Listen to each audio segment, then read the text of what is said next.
The Turn 4 Perspective. Weekly dirt racing news brought to you by Brooke John Peer. Hello, everyone, and welcome to episode 4 of season 2 of the Turn 4 Perspective. This week is going to be a lot shorter than last week, but we still have a ton of dirt racing news to get into. So without further ado, let's jump right in. So we're going to start off with the Word of Outlaws late model series, and they had a Friday and Saturday night show at Swainsboro Raceway that was called the Battle at the Crossroads. On Friday night, Bobby Pierce won, and on Saturday night, Ryan Gustin won. This comes as no surprise to anybody because both Bobby Pierce and Ryan Gustin won a lot of races last year and everything. So it's really no surprise that both Pierce and Gustin were the two people who won this past weekend. The Word of Outlaws Late Models Twin Series, the Word of Outlaws NOS Energy Drink Sprint Car Series, also had a Friday and Saturday night show, but instead of being in Georgia, they were in Texas. They were at Cotton Bowl Speedway for the Texas Two-Step, and David Gravel clean sweeped the weekend by winning on both days.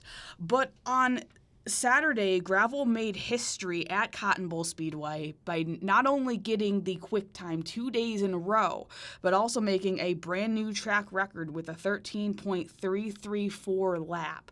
So I don't know what the previous one was, but it was definitely under 13.334, which is a pretty quick speed. I do know at Ransomville they go low 12s, high 11s. I believe at Weedsport when I went last year, they were running 12s. So it's probably either a little bit of a longer track or maybe a little bit of a shorter track because maybe they aren't getting enough speed. But yeah, he made a new track record with that 13.334. Moving on to the other sprint car series that raced this past weekend was High Limit Racing. They had 3 races this past weekend out on the West Coast, and on Wednesday they were at Thunderbolt Raceway, which is in Tulare, California. That race went to Kyle Larson. Then on Friday, they kept with the NASCAR theme and went to Kevin Harvick's Kern Raceway, which is also in California. I'm not exactly sure where, but Brad Sweet won. And then on Saturday, we had the comeback underdog story of the year with Aaron Reutzel winning at Paris Auto Speedway. Now, if you'll remember, Aaron Reutzel got severely injured last week by a rock coming through his car because he didn't have a rock shield, although that shouldn't matter if you have a rock shield or not. I mean, it's optional. There's a reason why it's optional, because tracks shouldn't have, rocks in them. But it went through, it hit his helmet, it completely shattered his helmet. It broke it. There was blood everywhere, and he went to the hospital for a week. He obviously recovered perfectly because he was in the car racing, but he did suffer a broken nose.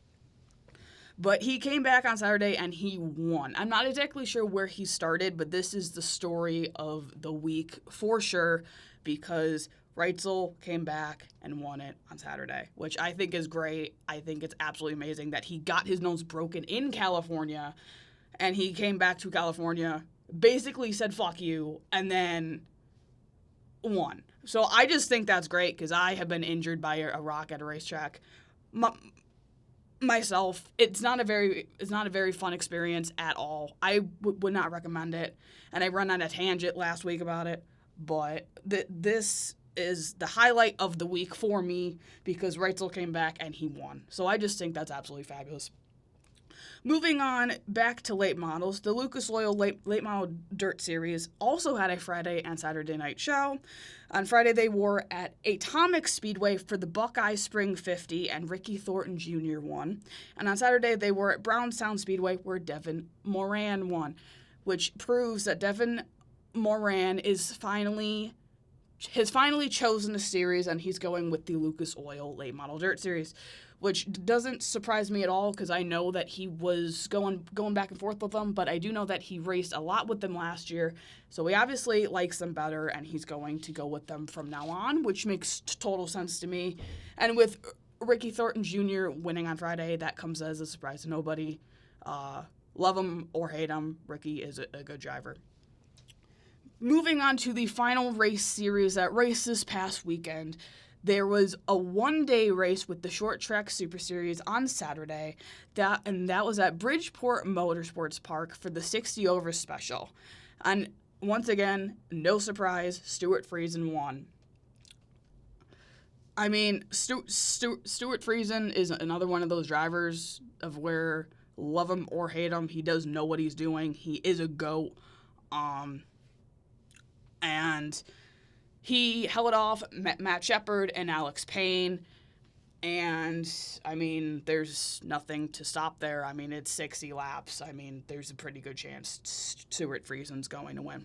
But anyway, we have two T things this week, which this is my personal favorite section, is the drama section. But we have two late models who have committed to the Word of Outlaws Late Model Dirt Series.